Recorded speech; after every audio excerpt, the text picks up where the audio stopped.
we would like to start with some of the questions that were sent in advance. Thank you to anyone who did so. And then we're going to be taking some questions towards the end of the event too.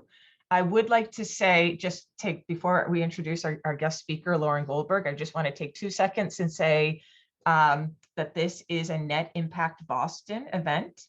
We'd love to have you more involved with Net Impact Boston if you're not already.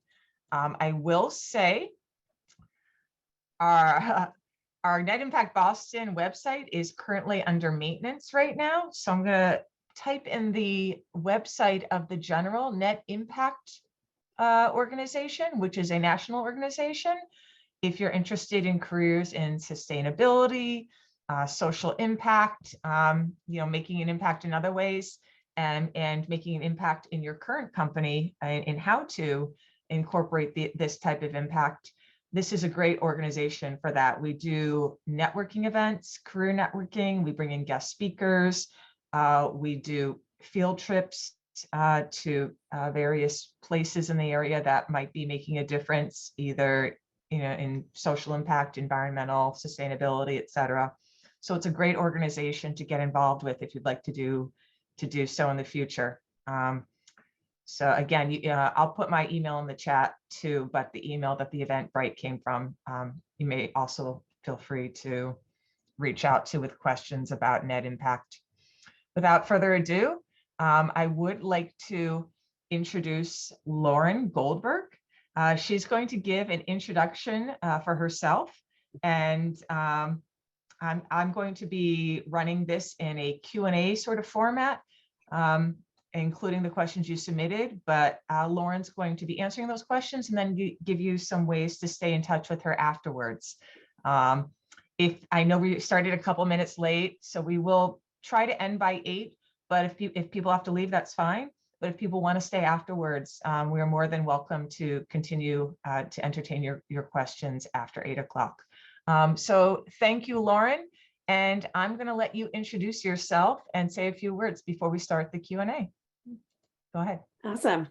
Thanks. Well, thank you everybody for joining. So excited to have this event, and I'll tell you a little bit more about the background and how it came about, but a little bit more about me. My name is Lauren Goldberg. I am based on the native land of the Narragansett people, colonized as Providence, Rhode Island. I am a career strategist and self-compassion coach. I have had a number of career identity crises in my career, and having gone through that, as well as being somebody who's worked and studied organizational culture and employee experience. I'm uniquely qualified as somebody who can help people overcome navigate career transitions, but I'm also helping people work through challenges in work, like current career conundrums that are happening on the job. So, the way that this event even came about was I was working with a client who is early in her career, and she was saying that, we were talking about how management is a lot of people don't even associate themselves with the language leadership, because they associate it so strongly with being a manager and having a title, being a boss, and being an executive. And I feel so strongly that you can be a leader at any point in your career. And admittedly, I have never had a role working for somebody else where I was like a director, had like a team of people working underneath me, and I was a manager. But I know that people still saw me as a leader, and they told me that. So, and I've also seen people be leaders at the company, having just studied organizational culture and being a part of like the people and culture team. So the other reason that we named this, leadership for highly sensitive humans is because I think that a lot of people can relate to that feeling of being a highly sensitive human. And, when I came up with that title, or when we came up with that title, I actually wasn't even thinking of the highly sensitive person sort of like category that is kind of growing in popularity, but more so in general, because I have grown up as a sensitive person. I've also grown up as a person who's neurodivergent and has lived with disabilities. It's helped me see, it's kind of helped me realize where some of my sensitivities come from and seeing them as strengths. So I'll talk definitely more about that. And I feel like I have a lot to say, but let's just get into the questions because we have a lot to cover in a short period of time. Thanks, Lauren. Leah, let's get started. So the first question is a big one. It's and it's a two-parter. What does leadership beyond management look like, and how can somebody embody leadership even without a manager title or a director title? Yeah, absolutely. So this is, as I was saying before, I feel so strongly that we can be leaders at any level of our career, and especially as sensitive people, we have maybe a higher level of empathy. We're able to recognize certain patterns, pick up on certain things that other people wouldn't pick up on, and connect the dots, right? And connect the dots for other people, and be be demonstrating beyond empathy, actually, just compassion, right? Not just I feel for you, but I want to help. I want to help you. The other word, so when we started the event, we asked what adjectives come to mind when you think of leadership, and one of the words that comes to mind for me is influence and persuasion. And those words aren't inherently negative, though they have some people feel like that's they've been ickified, but you can be influencing and persuading for good, right? For changing your organization in a positive direction, for advocating for your team to make changes so that everybody can thrive together. And then I think on top of that is being an example, setting an example, right? You've heard the JFK quote, "Be the change you want to see in the world." And I think that that's, a perfect thing to keep in mind as we are in a role that's not we don't feel like we have authority, but we can still have influence, and we can still be a leader. Great. Influence is huge. So thank you for that. The next question I'm going to ask is a little different. I want to talk about today's pandemic era world. How do we build relationships? How has it changed since the way we did it before? Yeah, so the pandemic has certainly spread us out.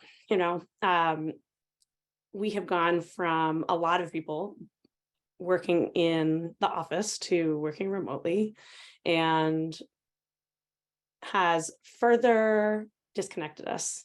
And I think on top of that, it's also, there was already a loneliness epidemic that was growing. And I think that that's actually been exacerbated by the pandemic, right?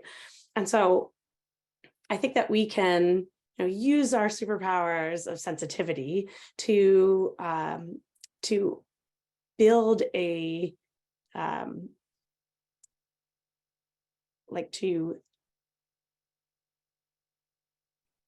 to really build a sense of understanding of people, right? So I think there's a real power in understanding and seeking out to understand others, to make sure that we know what their needs are, that we're asking how we can help, but then also being, to turn that around and also be willing to ask for help.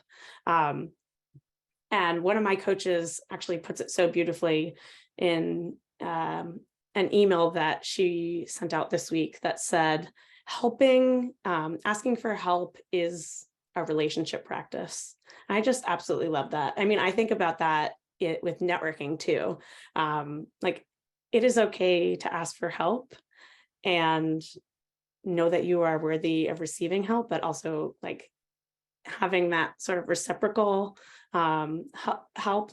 It doesn't have to be I'll scratch your back if you scratch mine. It can be I'm going to support you, and I know that you'll support me, because we align in our mission and what we're trying to accomplish, and because we care, because we're sensitive and we care. So I talked about how we are spread out, and I think that there's some power in seeking understanding, seeking help, building those relationships back up, and making people feel connected again. That's really what I'm trying to get at. And being able to be vulnerable enough to ask for help is, I think, is one of the superpowers that we can employ in trying to build strong relationships at work. And I think that this can be done virtually. We don't need to be in an office to be able to be vulnerable with folks, right? So I think the pandemic has certainly changed the way that we work. I think it's important to remember that we still have, on the other side of the computer it's not just a computer, it's a human, right? And I think people forget that.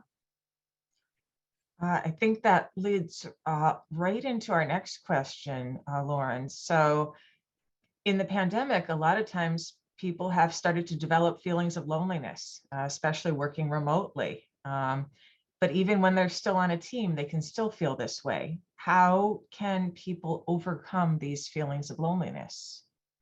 Yeah, right. So as I was saying, I mean, I feel like loneliness is such a common thing. And like you said, it is experienced even when you are a part of a team. You may not feel a sense of belonging where you are. And I think as sensitive people, we often get stuck thinking or listening to that voice of our inner bullies. And we're also prone to, speaking for myself as somebody with ADHD, I'm prone to rejection sensitive dysphoria. So commonly sinking into this feeling of being rejected. And so, again, I think that it's building those relationships with people who can help you when you need to need that reassurance, or you need some different kind of perspective, asking for help with that. And then also recognizing that our loneliness is it's our body, the feelings, right? Or our bodies are telling us that we're not getting something that we need. So I think that it's worth asking, whether you're meditating or journaling or just reflecting. I think a good question to ask yourself is, what is this loneliness? What are these feelings telling me that I need more of, that I'm not getting? And how can I get more of that? So for me, when I'm feeling lonely, or, I am a solo entrepreneur. So when I'm having those days where I'm just like stuck in my own head and not feeling great, that's when I really need to pick up the phone and like call one of my mentors or call a friend or call a cheerleader who's gonna support me like through the moment. What that does is I think it helps to have another perspective, to have a coach, right? To have somebody who's going to like bring you out of that like feeling of being stuck. And I think, building awareness of those needs is a critical skill of a leader. I think the best leaders are the ones that are able to like own up to what they need and what they're not getting enough of and what they're going to try harder to give themselves so that they can further support like what will support themselves, but support their team, support the organization, support their whatever it is that they're working on. Yeah, and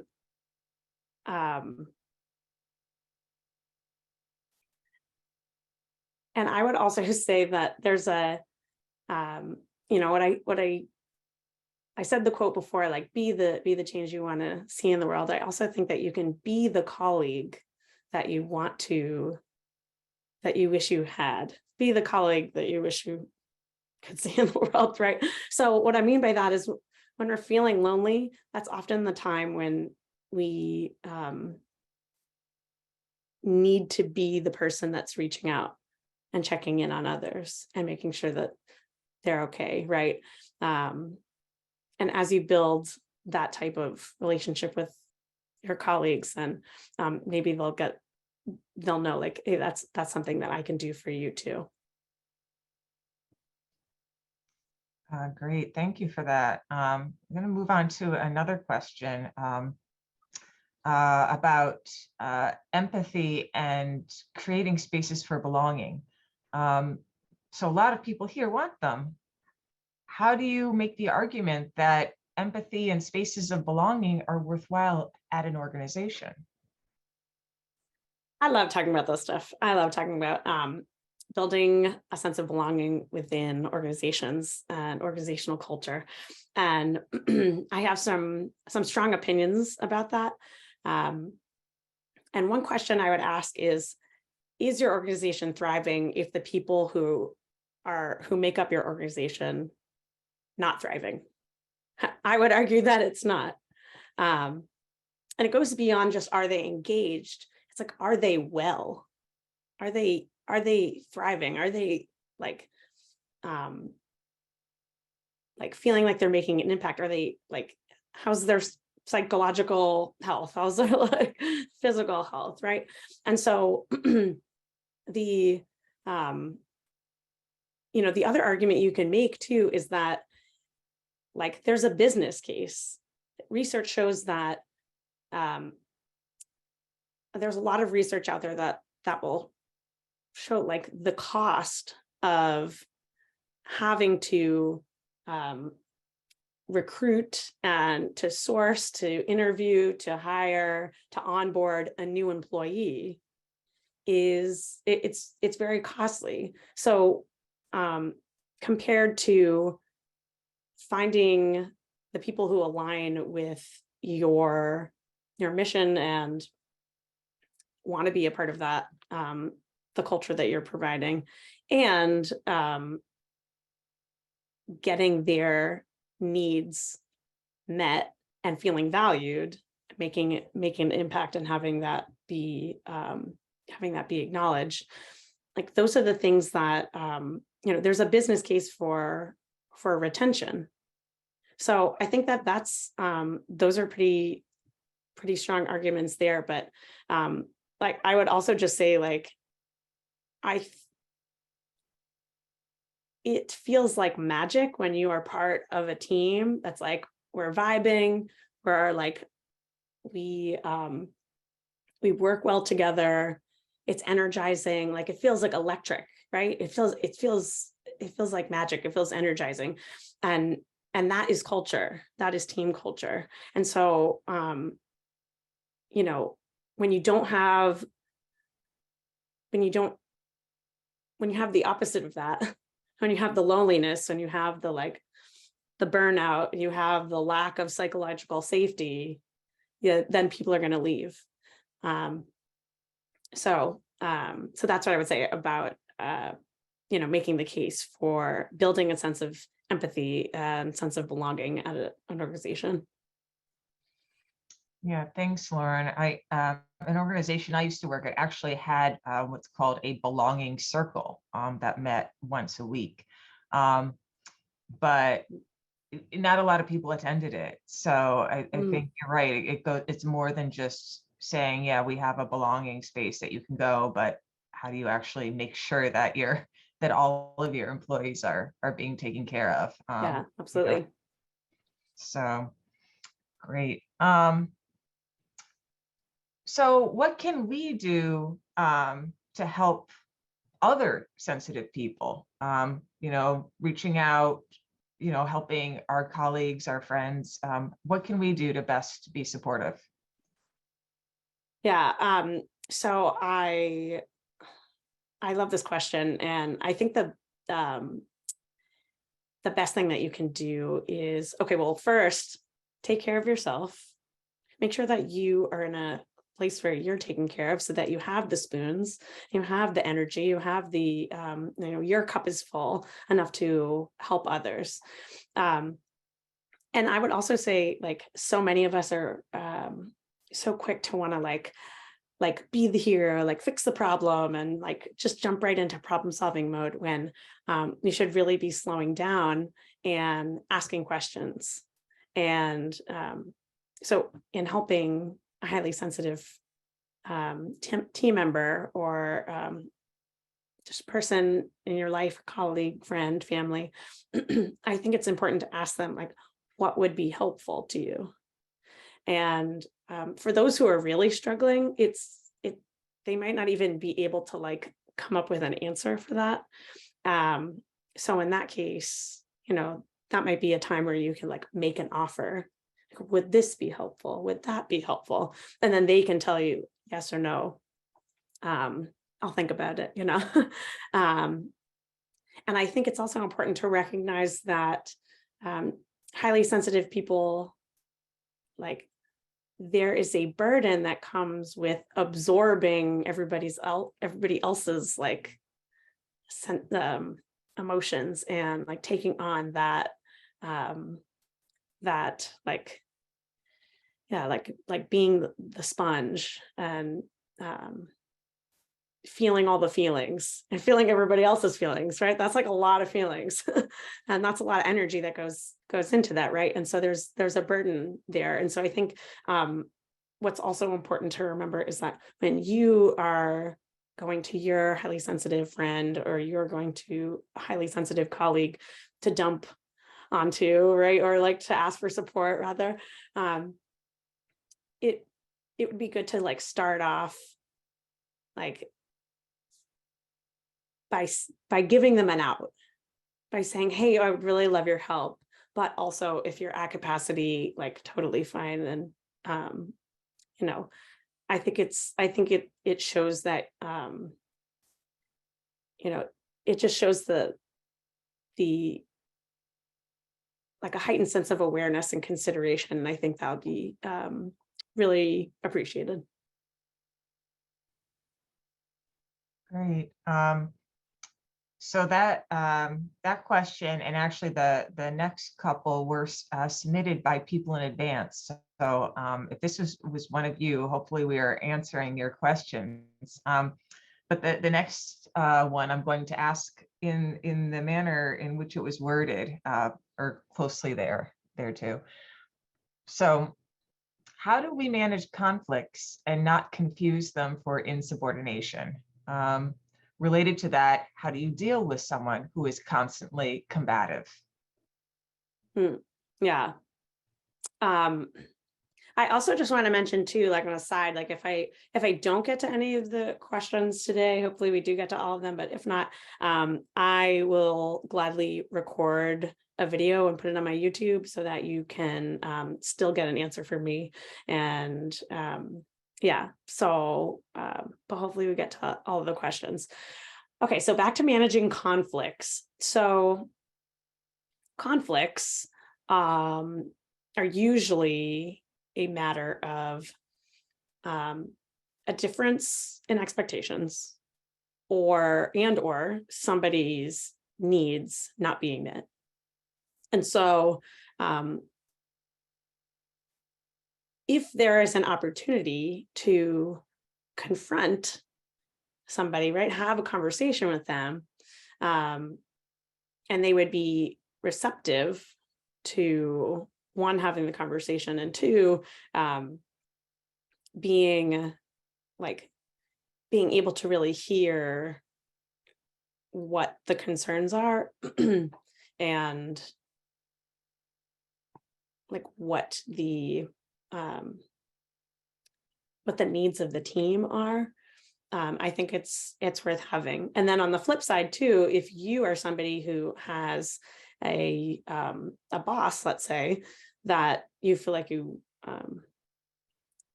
like there's a disconnect there, or there's tension there that you want to sort out, will that person, will that colleague or manager or what have you, will that person be receptive to you saying like, hey, this is what you did, this is how it made me feel, like here's what I need, and then coming up with some sort of collaborative solution together. That's based on Marshall Rosenberg's nonviolent communication. So that's kind of like where the compassionate confrontation tactics that I could help coach my clients in comes from. And so, yeah, one is, will that person be, do you think that person will be receptive? And is there a way that, like, there is a way to confront people compassionately, like I just said, that helps teams grow stronger, right? Conflict is actually it's not always a bad thing. It can actually, like, once resolved, can make a team stronger and closer and work better together.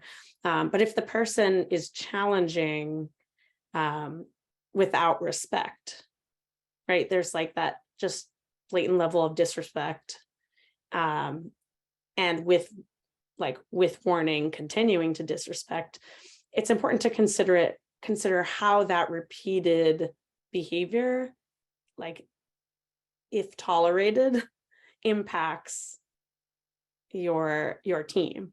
And that might impact, what you advocate for as a team member.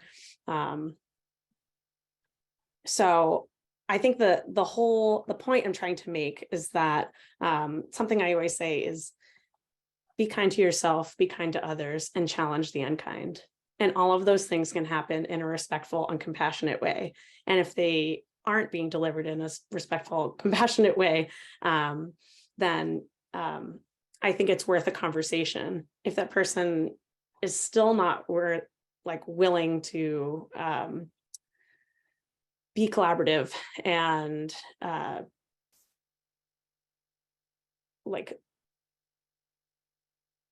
be part of the solution and continues to just be part of the problem, then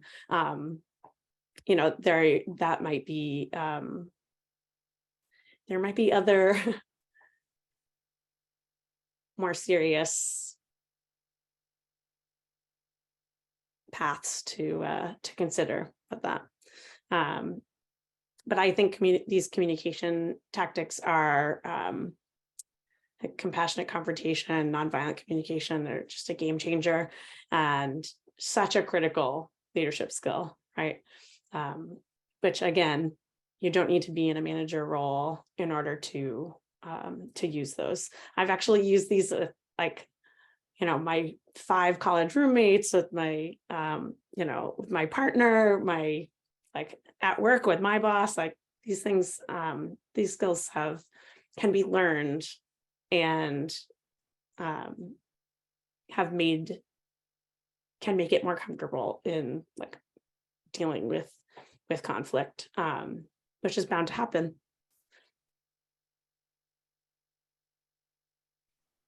Yeah, as we go through this, I want to invite people, if they think of questions as we're going along, to please type them in the chat, and we'll try to get to them if we can. But we want this to be an open discussion, so don't be afraid to type something out, no matter what the question is. So here's another, it's a little bit of a segue, but somebody has asked specifically how to break through to someone. I think they mean how to contact someone who you've not met before via LinkedIn or email and get a response. Yeah, I love talking about networking because it's something that I used to hate to do, and now I just love it. Like, I know that makes people like cringe to hear, but I just love meeting new people. And the way that I think about it is, like I was saying before, like like asking for help and relationship building is like, to me, that's really satisfying. Like, that's really fun. And yeah, just like, I think that well, I'll go into more detail, but I do want to mention before I forget that in a few weeks, I'm actually launching a networking challenge, to be named, to help people face their fears with networking and to make it so much easier with like making that initial contact to people you don't know, and like building up that practice and getting comfortable with doing it in a way that feels good to you, not like having to necessarily go to an in-person networking event or like speaking business speak, which I think is just like, that's funny whenever I hear somebody say that that's the expectation for like having to network. So networking in a way that feels good to you. So I'm coming out with a challenge in a few weeks to help people with that. The advice that I give right now is, so you can make your message sound like you are speaking. I always read my messages like out loud so that I make sure like, okay, this actually does sound like me. And I always offer help in exchange, right? And like, I don't know this person, I don't know what they need help with, but I can still say, and like, perhaps I can, I'd love a few minutes of your time, and perhaps I can be of help to you somehow as well, or I can be of help to you in the future, right? So you're going into the conversation saying like, okay, well, what challenges is this person facing, and how can I help them? So it's all going back to like that, like reciprocity in the name of relationship building and support, and not weaponizing that. I think that's like another thing that people just like feel cringy about, is like feeling like, oh, well,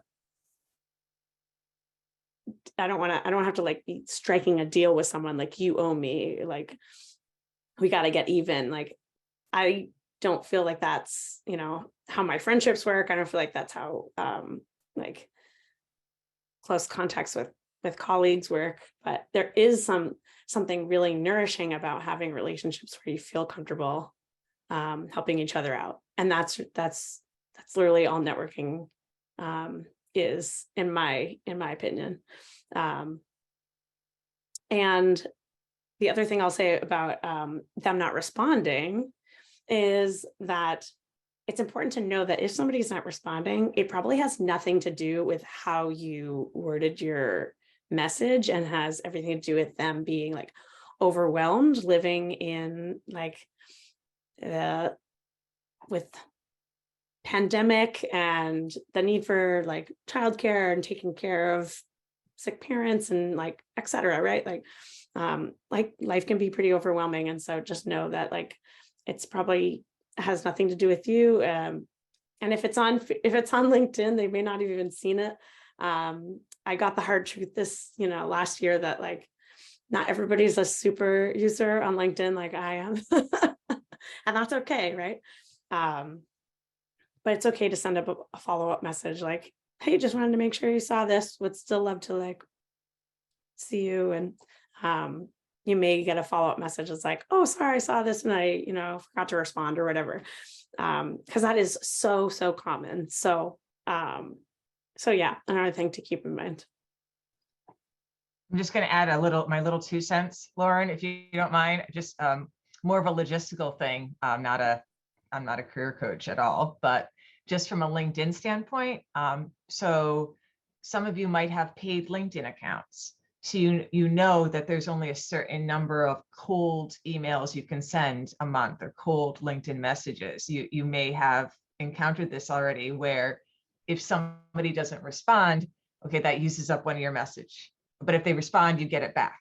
And I think the free account, there's some people you can't contact at all, just the way it works. But if there's somebody that you're really dying to talk to, see if one of your contacts is friends with them or is connected to them. I've been connected to a couple of people actually, just because people have sent group messages. They've sent it to me and the other person on LinkedIn, and that doesn't use up any of your emails. It makes sure that they see it. They still may not respond. They still, but at least, they'll see the message. Whereas the way LinkedIn is set up, sometimes they don't even see those cold emails coming in if you're not already a connection. It's just an annoying thing about LinkedIn, but just something to be aware of. Thanks for that. Yeah, I didn't actually even know of that. So I'm a paid user, so I can send 15, but it's even better if somebody introduces me, because then I don't have to use one of my 15.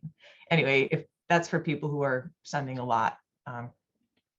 Again, I just want to remind people, you can type comments, questions into the chat. Maybe this triggered something in your mind about something else, but you can feel free to type it in the chat. We just have a couple questions left, but we'd love to get to tailor it to this audience if there's ones you're thinking of. I'm gonna ask this question, Lauren. I don't know if you'd had a chance to look at it in advance, as I did, some of the other questions to you. But somebody, and I don't know if this person's here tonight, they asked, how do you handle people mistaking kindness and sensitivity for weakness? And I think that's something that comes up a lot. So I'm just wondering what your thoughts are on it. Yeah, I mean, you can't control what other people's opinions of like kindness and sensitivity are. But like I said, I think you can lead by example. And I think a great example is like of showing that it's not a weakness is like being able to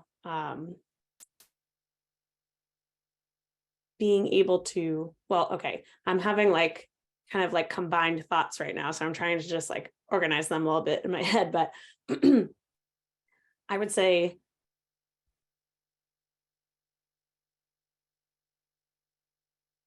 being able to build relationships, connect the dots, and show people how like you recognize certain patterns, certain like observations that maybe other people wouldn't notice or they would overlook. So I think it's like important. Like I think when we make those observations, we're like afraid to say it. Like, oh, what if this sounds silly, or what if people judge me for saying it? But I think that oftentimes what I'll find is like, when I don't say those things, I regret it. So I don't know if that resonates with other people, but so I think being able to like speak up for ourselves and like, hey, here's what I'm experiencing or what I'm noticing, and saying that with and owning it, right? The kindness piece is like, it is hard for me to imagine that somebody would well, the thing is, the way I see kindness is different. Like kindness is not being nice. You can be kind and you can be polite and unkind. You can be nice and unkind, right? Like there's a difference. But being kind, I think, also says something about challenging the unkind, challenging what's not right, and additionally setting boundaries, right? So you like your you only have capacity to like help so much. Like we've been talking about help, but with the caveat of like, you can help other people as long as you also recognize like what your boundary is and taking care of yourself so that your cup is full, so that you can continue to like thrive yourself and help other people. So setting that boundary, I think, is like is an important piece, and being willing to challenge when people are being unkind or being insensitive.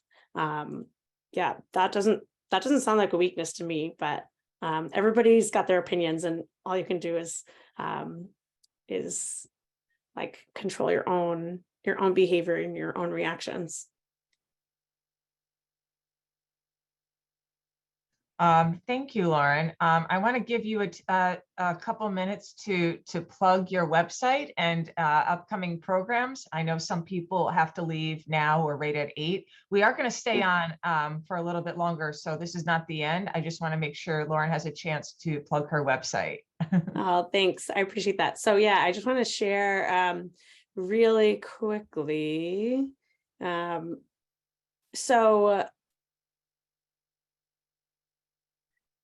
This is a brand new program that I have not told many people about. I think I've told like 2 people. So this is kind of like my official like announcement that I'm launching the Kind, Bold, Badass program. And so this is for people who are interested in building more confidence and more self-compassion on the job. So you're not necessarily looking for a career transition, but you are looking to grow within your current role and beyond. And I wanted to make this specific for people who are sensitive and people who are purpose-driven, because I think that there's like we are the next generation of leaders, and you can embrace your natural sensitivities to be a badass. And like I said, like your sensitivity is not a weakness. It's actually something that can help you thrive.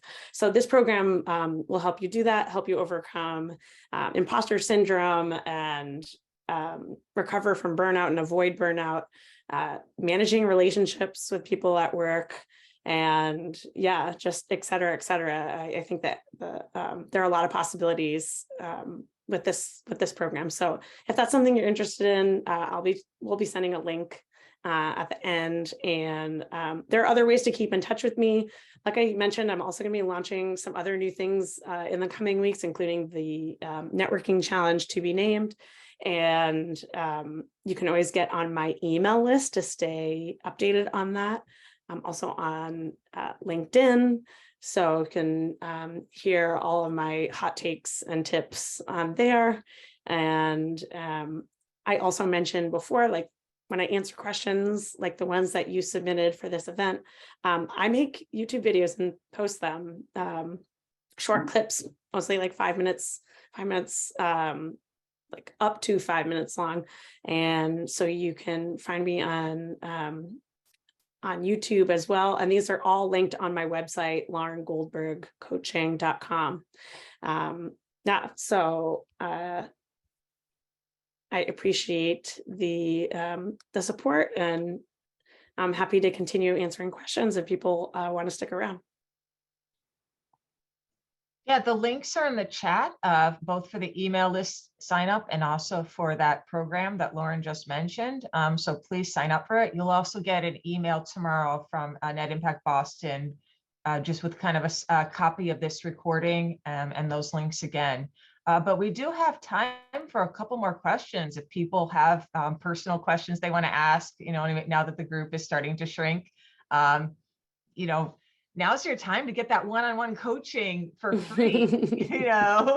Taking advantage of this. What would you like to ask? In the meantime, I had a question come up about whether a highly sensitive, it was something about like disclosing that you're a highly sensitive person to your employer to get accommodations. And so I actually checked this out with my HR friends, because there were like some unknowns here. And so it turns out that highly sensitive person, I'm not an expert in that sort of like category, or that sort of like, characterization, but it's common, but it's not a diagnosis. And so it's not a disability, rather, excuse me. And so, the ADA, the American Disabilities Act, covers other disabilities and mental health conditions that certainly like fall under the, like that share the symptoms, or share the, I don't know, I'm not sure if I would call them symptoms, but share the natural tendencies of highly sensitive people. So, it's up to the, it depends on your employer and like what their policies are. But my hope is that if you were to disclose any type of sensitivity, any type of disability, any type of like mental health condition, that like you are doing that so that you can get accommodations, and that they would be like receptive of those, because they want you to thrive in their workplace. And but yeah, I think like legally, I'm not sure that it falls under that category. So it's something to consider. Right, because we all might have different definitions of our mind of what we're thinking of in terms of highly sensitive, as opposed to a clinical definition. So, I'm not sure who asked that question, but depending on what they meant. And I'm not even sure. Like, I mean, again, I can't speak to this because I'm not an expert. I know it's like, I'm not sure that there is like a common my understanding is that you can't use highly sensitive person as a disability, for accommodations. It's not something that is like diagnosed or is tested. So, but there is testing for ADHD, there is testing for autism, there is testing for other like neurodivergence and disabilities. So, other questions? Yeah, if you have comments or thoughts, if you'd rather unmute yourself and say them instead of typing, that's totally fine too. Please feel free. We want to make sure we have everyone's questions answered.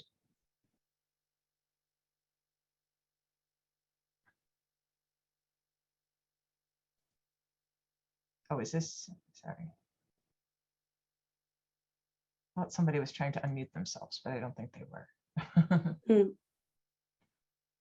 Well, I guess that's perfect timing since it's 8 o'clock, and it seems like people got what they wanted. I'd love to hear, if you had any big takeaways, feel free to leave them in the chat. That's super helpful. And yeah, I appreciate you coming and taking the opportunity to listen. Hopefully this was helpful and you had some insights and new perspective that was informative and helpful.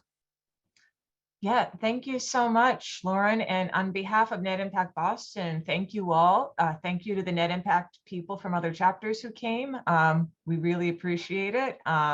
There was someone from Chicago.